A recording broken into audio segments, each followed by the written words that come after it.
dukung channelnya YouTube Kakak Asumetiko dengan cara like, komen, share, dan subscribe. Dadah. Namo Sangya Budaya, Namo Budaya. Perkenalkan, nama saya Aurora Celia. Saya merupakan salah satu adik Asumetiko.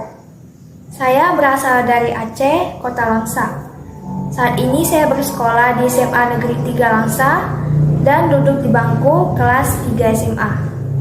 Pada kesempatan kali ini, topik yang akan saya bahas adalah tentang mewaspadai perbuatan. Yap, jadi kelahiran ini sudah kita lalui dan juga kebahagiaan hidup itu sudah pasti menjadi harapan bagi setiap orang. Bahkan setiap makhluk hidup pada umumnya juga pasti ingin mendapatkan kebahagiaan. Untuk tercapainya harapan dan juga cita-cita, banyak yang berusaha mewujudkannya dengan cara-cara yang kurang baik, dengan cara-cara yang tidak baik, kasar, dan juga penuh kekejaman. Tetapi banyak juga yang menggunakan cara yang baik sesuai dengan tata laku yang baik di masyarakat. Kebajikan yang kerap kita lakukan itu kelak akan menjadi sahabat setia yang menemani dan juga menjadi pelindung bagi diri kita kemanapun kita pergi. Oleh karena itu, banyak sekali orang yang mencari berkah, mencari tempat yang aman untuk terus dapat bertahan dan juga menikmati hidup. Seperti para brahmana perumah tangga dari Sala itu mendatangi Sang Buddha untuk menanyakan mengapa ada beberapa makhluk muncul kembali di alam yang tidak bahagia, bahkan di alam sengsara, yaitu di alam neraka, dan mengapa ada yang dapat menuju ke alam bahagia setelah kematiannya. Dalam Saleyaka Sutta Majjhima Nikaya, Sang Buddha menjelaskan penyebab makhluk dapat terlahir di alam menderita. Hal itu dikarenakan perilaku yang tidak sesuai dengan dharma. Di sini ada 3 kelompok perilaku yang tidak baik, yaitu yang pertama, 3 jenis perilaku tidak baik oleh jasmani. Jadi, terdapat 3 jenis perilaku jasmani yang tidak sesuai dengan dharma. Perilaku yang tidak baik yaitu yang pertama, seseorang melakukan pembunuhan makhluk hidup atau panatipata. Pembunuhan bisa dilakukan karena terbiasa memukul dan bertindak sesuatu dengan menyelesaikannya secara kekerasan, tanpa belas kasih terhadap makhluk hidup. Karena terlibat perbuatan membunuh seperti itu, setelah jasmaninya hancur, yaitu setelah kematian, ia akan terlahir kembali di tempat yang menyedihkan, yaitu di alam neraka. Tetapi jika ia tidak terlahir di alam yang menderita, ia akan terlahir di alam manusia dengan umur yang pendek. Lalu yang kedua, mengambil apa yang tidak diberikan dengan cara mencuri. Dalam bahasa Pali kita menyebutnya dengan adinadana. Mencuri harta dari rumah orang lain ataupun dari tempat-tempat yang lain itu bukanlah perbuatan yang baik. Sepintas pencurian sangat merugikan bagi si korban. Tetapi menurut Dharma, pencurian ini juga merugikan bagi si korban dan juga bagi pelakunya itu sendiri. Mengapa?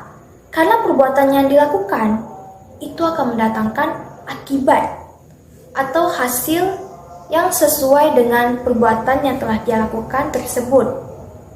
Lalu yang ketiga, seseorang melakukan perbuatan salah dalam kenikmatan indriya atau kamesu micacara. Ia melakukan hubungan seksual dengan para perempuan yang dilindungi oleh ibu dan ayah, saudara, hukum, dan bahkan dengan mereka yang memakai kalung bunga sebagai tanda pertunangan. Inilah 3 jenis perilaku yang tidak baik, tidak sesuai dengan dharma, dan yang dilakukan oleh badan jasmani. Lalu kita lanjut yang kedua, 4 jenis perilaku tidak baik yang dilakukan oleh ucapan. Jadi, ada 4 jenis perilaku ucapan yang tidak baik, yaitu yang pertama, seseorang mengucapkan kebohongan atau musawadah. Berbohong dengan mengatakan tidak tahu, tetapi sebenarnya ia tahu gitu. Mengatakan ia tahu, walau sebenarnya tidak tahu. Mengatakan ia tidak melihat, tetapi sebenarnya ia melihat. Mengatakan ia melihat, walau sebenarnya ia tidak melihat.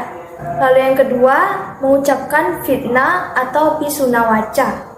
Ia berucap mengulangi di tempat lain apa yang telah ia dengar di sini dengan tujuan untuk memecah belah kerukunan orang lain, bergembira dalam perselisihan, mengucapkan kata-kata yang menciptakan perselisihan. Oleh karena itu, menjaga ucapan sangatlah penting sekali. Lalu yang ketiga, berkata kasar atau parusawaca. Ia mengucapkan kata-kata yang kasar, keras, menyakiti, dan menghina orang lain, diliputi kemarahan dan tidak menunjang konsentrasi. Lalu yang keempat, omong kosong dan pembicaraan yang tidak berguna atau bergosip.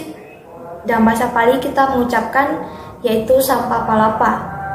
Ia berbicara di waktu yang salah, mengatakan yang bukan fakta, mengatakan yang berlawanan dengan dharma, dan disiplin kata-katanya itu tidak masuk akal, melampaui batas dan bahkan tidak bermanfaat. Lalu yang ketiga, 3 jenis perilaku tidak baik oleh pikiran.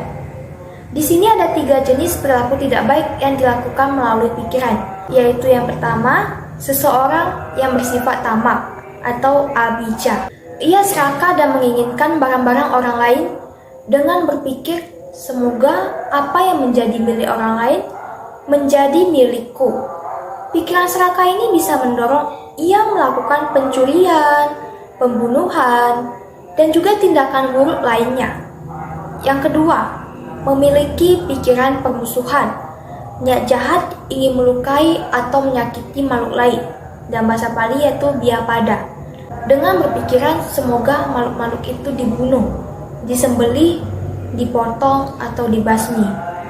Yang ketiga, memiliki pandangan salah, menyimpang, bentuk-bentuk pengertian salah, dan tidak sesuai dengan Buddha Dharma atau Micaditi. Seperti tidak ada yang diberikan, tidak ada yang dipersembahkan, tidak ada buah atau akibat dari perbuatan baik dan buruk, dan pandangan salah lainnya. Inilah 3 jenis perilaku pikiran yang tidak sesuai dengan Dharma. 3 jenis perilaku tidak baik dan tidak sesuai dengan Dharma ini menjadi alasan mengapa seseorang dapat muncul kembali di alam menderita dengan kondisi yang tidak bahagia. Demikian bahayanya perilaku tidak baik dapat menyebabkan makhluk-makhluk muncul kembali di alam menderita. Kemudian Sang Buddha menjelaskan penyebab makhluk-makhluk terlahir di alam bahagia, yaitu yang pertama, 3 jenis perilaku baik oleh jasmani. 3 jenis perilaku baik melalui jasmani dapat terus dikembangkan sebagai wujud nyata yang dapat terlihat jelas oleh mata. 3 jenis perilaku baik oleh jasmani yaitu seseorang meninggalkan dan menghindari pembunuhan makhluk hidup atau panatipata weramani, dengan berdiam penuh belas kasih kepada semua makhluk serta bersikap lembut dan juga baik hati. Yang kedua, meninggalkan dan menghindari perbuatan mengambil apa yang tidak diberikan. Dalam bahasa Pali, adinadana weramani. Ia tidak mengambil harta dan juga kekayaan orang lain dengan cara mencuri. Menghindari pencurian juga aksi nyata kita mengembangkan belas kasih dan kedermawanan. Orang yang dermawan itu akan senang dan juga sering memberi sehingga orang lain banyak yang mencontoh sifat baik dari dirinya. Lalu yang ketiga, dengan meninggalkan dan menghindari perbuatan salah dalam kenikmatan indriya atau kamesu micacara weramani.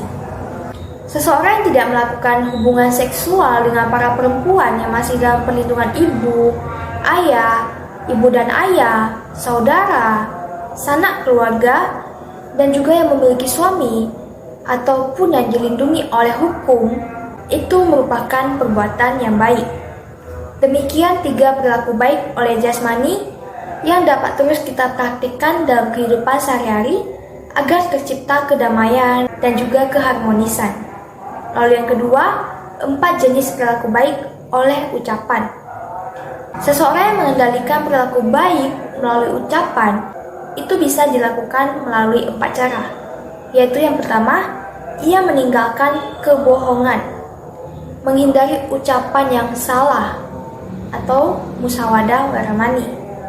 Misalnya seseorang ketika dipanggil oleh pengadilan, atau dalam suatu pertemuan, atau di depan sanak saudara, atau oleh perkumpulan-perkumpulannya, itu bila ia ditanyai oleh anggota keluarganya ataupun yang lainnya tentang kebenaran, maka ia akan mengatakan kebenaran yang sejujurnya ia ketahui. Ia akan mengatakan kalau ia tahu karena memang sebenarnya ia mengetahuinya. Ia tetap berusaha menjaga ucapannya sehingga kata-katanya itu pun bisa dipercaya dan juga dipegang oleh orang-orang. Lalu yang kedua, ia meninggalkan ucapan fitnah. Ia menghindari ucapan fitnah atau pisuna waca weramani. Ia tidak berucap mengulangi di tempat lain tentang apa yang telah ia dengar di sini dengan tujuan memecah belah kerukunan orang lain. Tetapi bahkan ia berusaha merukunkan mereka yang terpecah belah. Ia menganjurkan persahabatan, menikmati kerukunan, dan juga ia gembira dan senang dalam kerukunan. Ia mengucapkan kata-kata yang dapat menciptakan kedamaian dalam bentuk apapun itu. Lalu yang ketiga, dengan meninggalkan ucapan kasar atau parusa waca weramani. Ia mengucapkan kata-kata yang lembut, indah, sopan, dan juga enak didengar, sehingga banyak orang menyukai dan menyenanginya. Lalu yang keempat, dengan meninggalkan gosip. Ia menghindari gosip atau sampah palapa weramani. Ia mengatakan apa yang sebenarnya, mengatakan hal-hal yang baik tentang dharma dan juga disiplin. Ia juga berbicara pada waktu yang tepat, dan juga kata-katanya itu layak dicatat, logis, selayaknya dan juga bermanfaat. Inilah 4 jenis ucapan baik yang membawa kedamaian dan juga kebahagiaan pada pendengarnya dan pembicara itu sendiri. Lalu yang ketiga, itu ada 3 jenis perilaku baik oleh pikiran. Berpikir baik itu dapat mengkondisikan seseorang akan berucap dan juga bertindak melalui jasmani secara baik. 3 perilaku baik melalui pikiran di sini, itu yang pertama, seseorang tidak bersifat tamak atau anabija. Ia tidak tamak atau serakah pada kekayaan dan juga kemakmuran orang lain. Lalu yang kedua, ia memiliki niat yang bebas dari kebencian tanpa permusuhan. Dalam bahasa Pali itu disebut dengan abhiyapada. Misalnya, semoga makhluk-makhluk ini terbebas dari ketakutan, permusuhan, dan penderitaan. Semoga semua makhluk hidup berbahagia. Lalu yang ketiga, ia mempunyai pandangan benar dan penglihatan yang tidak menyimpang. Dalam bahasa Pali kita sebut dengan samaditi. Seperti contohnya ada yang diberikan, ada yang dipersembahkan, ada buah atau akibat dari perbuatan baik maupun buruk, dan banyak lagi pandangan benar lainnya. Inilah 3 jenis perilaku baik melalui pikiran yang sesuai dengan dharma. Untuk mencapai kondisi yang aman, diperlukan suatu penjagaan atau kewaspadaan, baik dari dalam maupun dari luar diri sendiri. Menjaga atau mewaspadai gerak-gerik pikiran itu merupakan salah satu cara untuk menuntun kita ke arah yang benar. Dan oleh karena itu, kewaspadaan merupakan jalan menuju kekekalan. Kelengahan adalah jalan menuju kematian. Orang yang waspada tidak akan mati, tetapi orang yang lengah seperti orang yang sudah mati. Terdapat dalam Dhammapada bab 2 syair 21. Lemahnya kewaspadaan tentu bisa karena dipengaruhi beberapa faktor. Misalnya, minum minuman beralkohol, kecelakaan berat, terserang penyakit, apapun faktor yang mempengaruhi seseorang dituntut untuk tetap sadar batin atau pikirannya supaya dapat mengurangi kesalahan baik perbuatan badan jasmani, ucapan, maupun pikiran. Bentuk-bentuk pikiran selalu berubah sesuai dengan hukum perubahan atau anicca. Tetapi justru karena adanya hukum perubahan atau anicca, maka akan menciptakan kesempatan untuk merubah perilaku buruk menjadi lebih baik dan bahkan lebih baik lagi. sehingga dapat terbebas dari keadaan yang menyedihkan, atau bahkan terbebas dari alam-alam apaya yang penuh penderitaan. Sekian tadi ceramah dari saya akhiri. Namo Sang Hyang Adi Budaya, Namo Buddhaya.